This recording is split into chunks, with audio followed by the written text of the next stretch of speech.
ডায়েৰীৰ পাতত লিখি ৰাখিবলৈ আৰু কিছু ভাল লগা কথা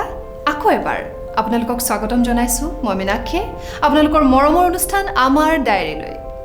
দৰ্শকসকলে যদি আমাৰ অনুষ্ঠানটি চাই ভাল পাইছে তেনেহলে লাইক আৰু শ্বেয়াৰ কৰিবলৈ নাপাহৰে যেন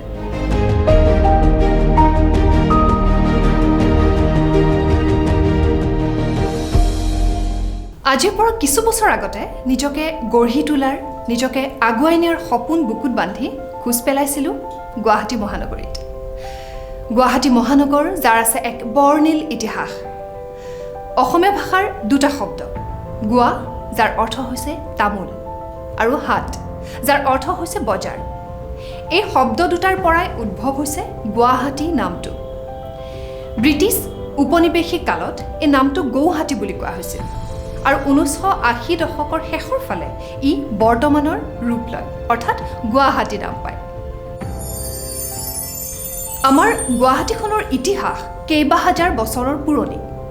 নগৰখনৰ উৎপত্তিৰ কথা জনা নাযায় যদিও মহাকাব্য পুৰাণ আৰু আন পৰম্পৰাগত ইতিহাসত উল্লেখ কৰা কাহিনীসমূহৰ পৰা ইয়াক এছিয়াৰ এখন অন্যতম পুৰণি নগৰী বুলি অনুমান কৰিব পাৰি ইতিহাসৰ মতে গুৱাহাটী কেইবাখনো প্ৰাচীন ৰাজ্যৰ ৰাজধানী আছিল মহাভাৰতৰ মতে নৰকাসুৰ আৰু ভগদত্তৰ ৰাজ্যৰ ৰাজধানী আছিল গুৱাহাটী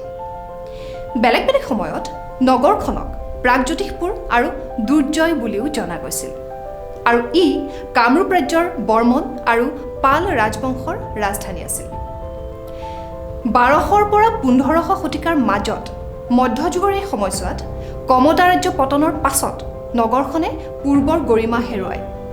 পশ্চিমৰ কোচ ৰাজ্য আৰু পূবৰ আহোম ৰাজ্যৰ কূটনৈতিক থলি হৈ পৰে মোগলৰ হাতত কোচ ৰাজ্যৰ পশ্চিম ভাগ পতন হোৱাৰ পাছত পূবৰ ভাগটো আহোমৰ অধীন হৈ পৰে আহোম আৰু মোগলৰ মাজৰ সীমা কৰতোৱা নদী বা মানস নদী নিৰ্ধাৰণ হ'লেও গুৱাহাটী এক গুৰুত্বপূৰ্ণ ঘাটি হৈ থাকিল গুৱাহাটী নগৰখন আহোম ৰজাই পাতি দিয়া নামনি অসমৰ সেনা প্ৰধান বৰফুকনৰ ঘাটি আছিল বৰ্তমানৰ ফাঁচী বজাৰত বৰফুকনৰ বাসগৃহ আছিল মোগলে অসম জয় কৰিবলৈ 17 বাৰ চেষ্টা কৰিছিল যদিও প্ৰতিবাৰেই পৰাজিত হৈছিল 1671 চনত শৰাইঘাটৰ যুদ্ধত লাচিত বৰফুকনৰ নেতৃত্বত আহোম সেনাই মোগলক পৰাস্ত কৰাৰ গৌৰৱময় ইতিহাসৰ আমি সকলো সাক্ষী ভাল লাগে এনে এখন ইতিহাসেৰে জীপাল মহানগৰীৰ নিজকে নাগৰিক বুলি কয় ইতিহাসে গৰকা গুৱাহাটী মহানগৰীত আজি চৌদিশে উন্নয়নৰ ৰং আজিৰ অত্যাধুনিক পৰিৱেশৰ লগত ফেৰ মাৰিব পৰাকৈ সজাই তোলা হৈছে গুৱাহাটী মহানগৰীক কেইবাখনো চালে চকুৰোৱা উৰণীয়া সেতু নিৰ্মাণ কৰি যাতায়াত ব্যৱস্থা সুচল কৰি তোলা হৈছে সৃষ্টিশীলতাৰ পৰশ সানি সাজি উলিওৱা হৈছে কেইবাখনো ফুটব্ৰিজ 50 কোটি টকা ব্যয়েৰে গুৱাহাটী উত্তৰ গুৱাহাটী সংযোগী ৰূপৱে পৰ্যটকৰ বাবে মুকলি কৰি দিয়া হৈছে আজি গুৱাহাটী মহানগৰীত ভূমি ক্ৰয় বিক্ৰয়ৰো নাই কোনো সমস্যা ভূমি ক্ৰয় বিক্ৰয়ৰ বাবে অনলাইন ব্যৱস্থা কৰি দিয়া হৈছে নাগৰিকসকলৰ বাবে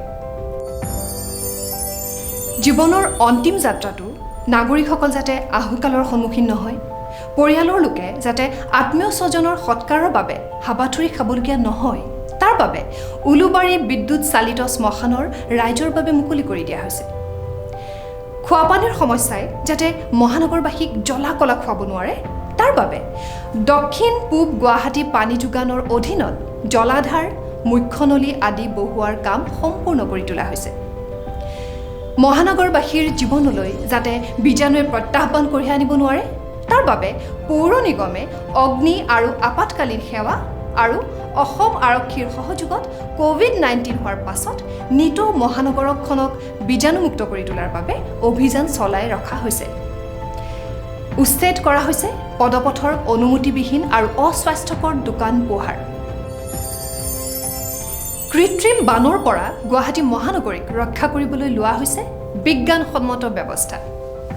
যান-জঁটৰ সমস্যাৰ পৰা সকাহ দিবলৈ গুৱাহাটী মহানগৰ উন্নয়ন কৰ্তৃপক্ষই পাৰ্কিঙৰ সুবিধাৰ বাবে জু ৰোডৰ শ্ৰদ্ধাঞ্জলি কাননৰ সন্মুখত নিৰ্মাণ কৰি উলিয়াইছে